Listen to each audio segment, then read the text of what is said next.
There once was a guy named Husrin. And Husrin wanted to start streaming and making YouTube videos. So Husrin did just that.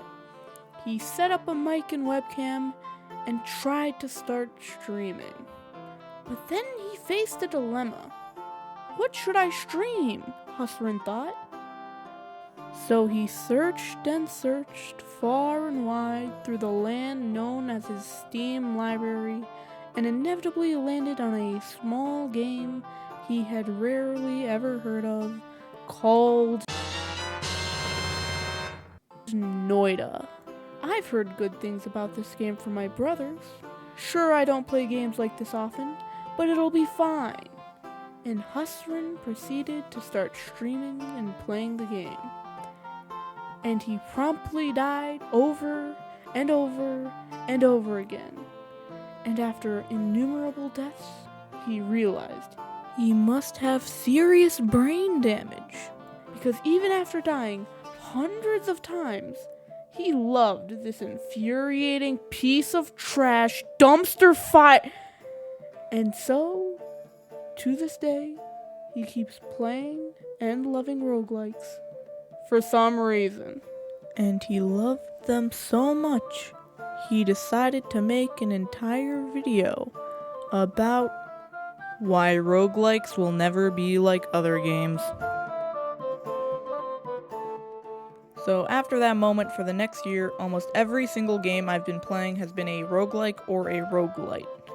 So I'll talk about both roguelikes and roguelites because to me they are very similar and serve basically the exact same purpose. So let's start with what a roguelike is. Well, you press play and everything looks pretty normal and you go and then eventually you die. And that's when you realize you don't respawn at a checkpoint or anything. No. You get thrown all the way back to the title screen. And that is the essence of roguelikes. Play, die, get a little farther, die, find a good build, get pretty far, still die, and eventually, usually after dozens of runs, you beat the game. And then the game decides to die. It makes roguelikes feel like new age arcade games, because roguelikes build off the way arcade games were structured to create a completely new genre, with the same way of restarting when you die, and how they are both notoriously difficult. But it also feels like its own thing, because you can't really be completely good at a roguelike, because it's always changing. Roguelikes, I think, encapsulate the feeling of achievement, because nothing really comes close to beating a roguelike for the first time. Except for subscribing, just hit that button below. Because you know for a fact that the only reason you beat the game was that you got better. You. The game didn't get easier, you didn't unlock anything fancy, you simply got good. And this is why roguelikes are so replayable. Not only because every run is different, but it's because you feel the need to master every mechanic, every boss, and get it down to a science. It's able to keep people playing for hundreds, if not thousands of hours. And the best part? They don't even need a battle pass to do this. Which makes it so odd to me that almost the entire roguelike/light industry is dominated by indie studios. Like, you'd think it would be a slam dunk with how much content indie devs are able to put in with such a small budget. But no, the only recent one I can think of is Returnal, which didn't do so well.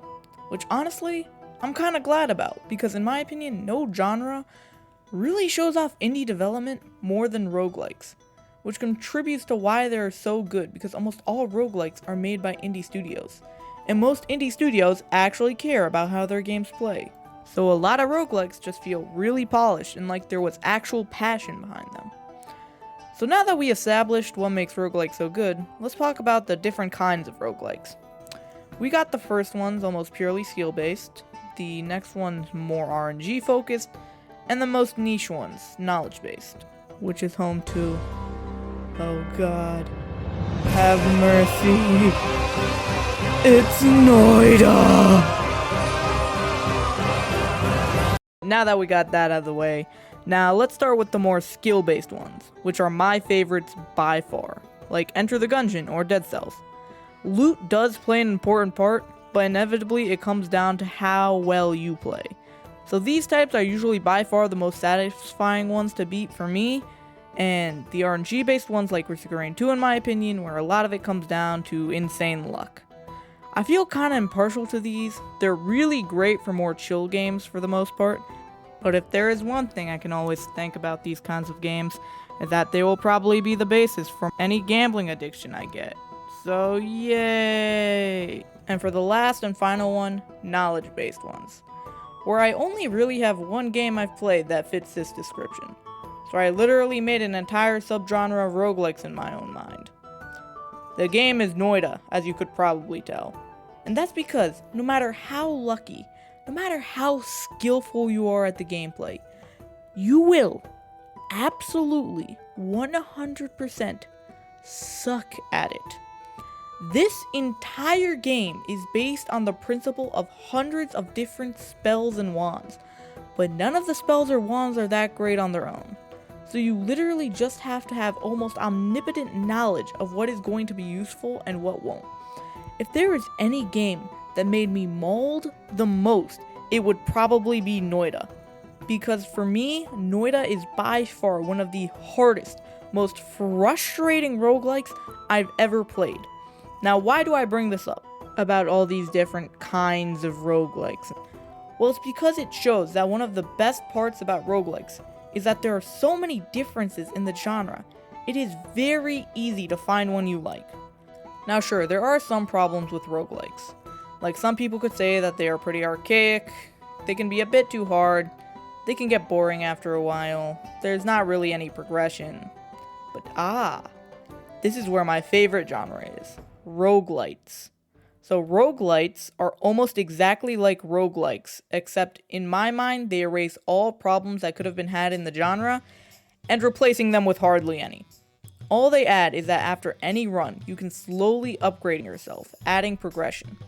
Some games add stuff like stat changes or unlocking the story, or even unlocking entirely different weapons and abilities. And this is why almost every game I've played is a roguelike, because overall, good roguelites keep the skill progression of roguelikes while also adding standard progression of stuff like RPGs. This creates a great sense of balance when it's done right, where your progression is leveling up right alongside your skill at the same time. So when you finally beat the game, it doesn't feel based on RNG or some great item. It feels like you got better, you chose the best stuff to level up as well as being good at the game. But like with any kind of masterpiece, there will always be some flaws, major or minor, and this genre is no exception. I already touched a bit on roguelikes with how they can be brutally hard and can eventually get boring, but roguelites pose a completely different issue in my opinion, where they can fix the being brutally hard part, and with progression it adds a lot more to the game in terms of staying power. But my number one and only really big complaint is that roguelites generally get easier as you play more. So let me explain. So when you play a roguelike, the game changes every run, but you usually have the same tools and the game stays as hard, you just got better and eventually beat it. So they don't get harder as you get closer to beating it like most games, but that's not really a problem if the game is balanced well. But roguelites, since you have a progression system, a lot of the time as you unlock more and get more powerful, the game starts to feel easier and easier. So while you're getting better, the game gets easier, and you could say, oh, then just make the start of the game harder. So when they unlock the stuff, the game's intended difficulty is unlocked. But that just trivializes your starting playtime, because you're not even intended to win, no matter how good you are. Which doesn't seem like a big deal for most games, but in my opinion, roguelites thrive on their sense of accomplishment. So whenever there is something that could remove it even a little bit, I still feel the need to voice my complaints. But overall, this is a problem mostly with the genre as a whole in my opinion, and it's really my only one. Roguelikes and roguelites are great things, but I couldn't recommend them for everyone until you've tried one, because all the roguelikes I've played are a lot harder than even Elden Ring. But who knows, maybe just give one a shot and see where it takes you, because I truly believe roguelikes are special. They give the sense of accomplishment that I think is lacking from a lot of games nowadays. Some have great stories, some have great combat, and some are just plain old great. So if you made it this far in the video, here's a quick list of all the roguelikes and roguelites I like and recommend. Risk of Rain 2 and Hades are probably the best ways to start playing roguelites and roguelikes. Risk of Rain 2 probably has the biggest feeling of becoming a god, and Hades just has one of the best stories I've seen in any game, period, not even just in roguelikes. And Enter the Gungeon is just really, really good if you like your guns. And Noida is just there if you want to kill yourself. And yeah, thank you all for watching. And with that in mind, I will see you all in the next one. And if you got this far, please consider following me on Twitch. I try streaming there every other night. And yeah, thanks for watching.